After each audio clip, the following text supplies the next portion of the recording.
This is Optimal Living Daily, episode 1220, Declutter Your Mind and Decrease Stress in 3 Easy Steps by Cara Harvey of apurposedrivenmom.com, and I'm Justin Malik. Happy Sunday. Welcome to the OLD podcast. That's the OLD podcast, Optimal Living Daily, where I simply read to you every day of the week, including holidays. I cover personal development and minimalism mostly. Authors include Zen Habits, Courtney Carver, Joshua Becker, who, by the way, launched a course on decluttering. Registration ends today. It's a 12-week course, super affordable, and only offered a few times a year. So if you're drawn to the idea of owning less but need some extra help getting there, this course is perfect for you. It'll provide just the extra motivation you need to declutter your home and start living a better life. You can learn all about it at oldpodcast.com/clutter. I have that linked in this episode's description. But for now, let's get right to today's post as we optimize your life. Declutter your mind and decrease stress in 3 easy steps by Cara Harvey of apurposedrivenmom.com. I once heard that a woman's mind is similar to an internet browser being open with a million tabs. That sounds exactly what my head is like. I'm constantly running through a mental to-do list, groceries, tasks, things I need to do months from now, things I've already forgotten to do. Honestly, it's exhausting just thinking about all that I think about. Add to all those lists the fact that my mind is constantly spinning around thoughts, feelings, emotions, and these dang postpartum hormones. It's enough to go crazy. I find myself often feeling stressed, inadequate, and lost in what I am supposed to be doing because my brain is overflowing with information and noise. When I feel my anxiety starting to grow, I'm reminded to take a step back and evaluate just what exactly is going on in my head. Which types of thoughts are consuming me? Am I fixated on something? How positive do I feel on a daily basis? And when I realize that my brain is just too full, it's time to do a clean out of my mind. 3 ways to clean out your mind. Number 1, brain dump. One of the ways I've been able to cope with my postpartum anxiety better is by doing a nightly and weekly brain dump of tasks. Often my anxiety leaves me with racing thoughts that leave me feeling behind and like I am a failure because I can't get things done like I should be. Getting all of my thoughts down on paper allows me to free up the space for more positive thoughts and a sharp focus on what's important. I use a really simple template that follows the Franklin Covey method of organization that not only allows me to dump out all of the tasks that I need to get done, but helps me prioritize them so that the next day I can actually attack the things that matter, not just the things that other people need me to do or that I think are priorities, but are really just procrastination techniques. Using quadrants, I can get down all of the thoughts of tasks that I need to complete, projects I want to work on, or goals I'm dreaming of.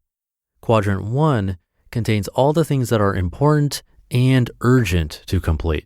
This could be something I have to pick up from the store for dinner the next day, or a work email I have to write or respond to first thing in the morning. Quadrant 2 is all of the things that are important but not urgent. Examples of what could go in this block include things like plan your child's birthday party, make that dentist appointment for next month, or work on your meal plan for next week.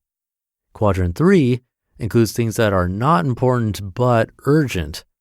Now, I'm not saying some of these examples aren't important to someone, but they just might not be to you. This could be things like make those homemade cupcakes for the bake sale tomorrow because you know you can just buy them, right? Or go out of your way to pick up something a family member must have at the store near you. Finally, quadrant 4 contains all those things in your mind that are not important and not really urgent at all. Let's call these ones time fillers or ways you procrastinate.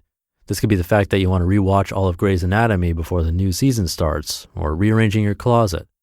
By using this form when I do a nightly or weekly brain dump, it saves me time because as I write things down, I can categorize them and refocus myself for the week with getting done the things that must get done and that matter. Number 2, evaluate your circle. Another great way to start to clean out your mind is to see who you've been spending time with. Now, don't get me wrong, I love the people in my life a lot, but there are some who are just energy vampires. Do you ever stop and evaluate the mood you are in after you talk to specific people? Are you irritated? Does spending time with them cause you to complain or gossip more? Does your productivity stop when you have certain friends stop by for a little bit? We are the average of the 5 people we spend the most time with, and when you notice your brain getting more full of stuff that doesn't matter, such as gossip or negative thoughts, you should stop and see who you've been around. If you're primarily around people who complain a lot or always play the victim, you'll find that to be what happens to you as well. If there are people who get stuck in others' drama or always gossiping about what they see on social media, I bet you find your head getting clouded with the same types of thoughts. And if those people aren't very ambitious or goal-oriented, well, you get the picture. That being said, I don't think you need to just cut people out of your life, but I do think taking a space break is not a terrible idea. When I realize and can pinpoint which people in my circle seem to be changing my mood or mindset the most, I either take some time away from talking to them, I may even unfollow them on social media for a while, or I try to become more aware of how I am changing as a result in spending time with them. Sometimes just a day or two is enough to get your head on straight, let you put on your positivity panties and get moving. Other times you may need to do a long-term reevaluation of the role that person plays in your life and how you see the relationship continuing. Number 3, add in some positivity. Once you've emptied your mind of the clutter and negative influences, it's time to add in some positivity.